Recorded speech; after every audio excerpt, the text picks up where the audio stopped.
Tracy Civic, owner of Team Culture Works, and today's video is the #1 reason why your team's communication can possibly be failing and what you can do to immediately fix it. Did you know that team communication always stems from the top?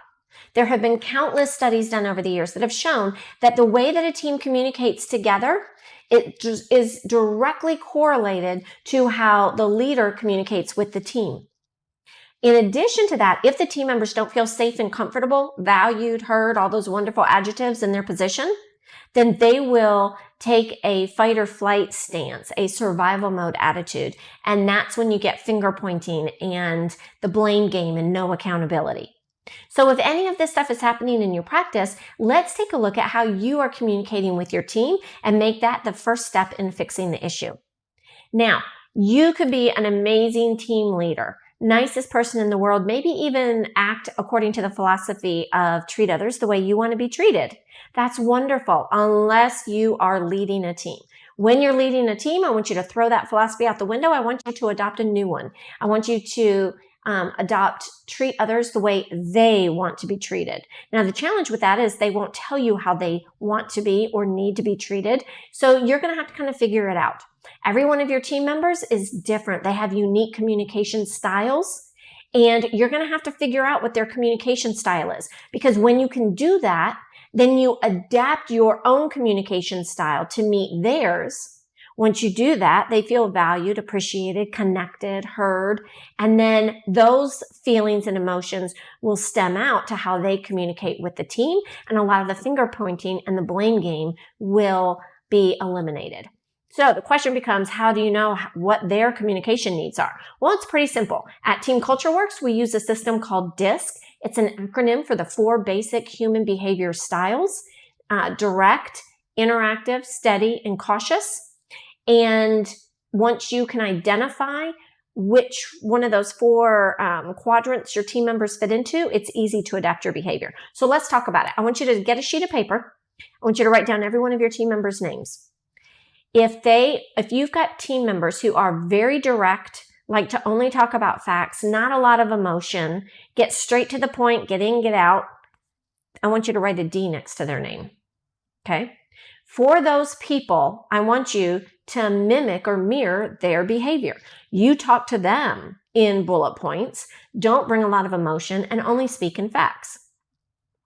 They will instantly feel connected to you because they'll know that they don't have to put on a front and a smile and, oh, here she comes, she's going to ask me about my weekend.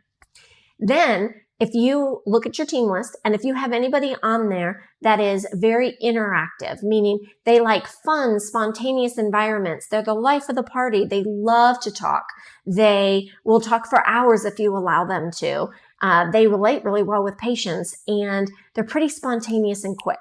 If you've got any of those, write I next to their name.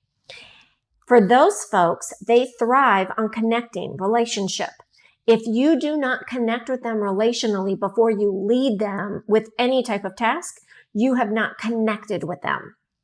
So if you want these folks to feel valued and heard, get involved in their life. Ask them how their family is doing. Ask them what they had for dinner. Ask them to see pictures of their dog. And then speak fast and to the point, and know that they're pretty fun and spontaneous. Okay?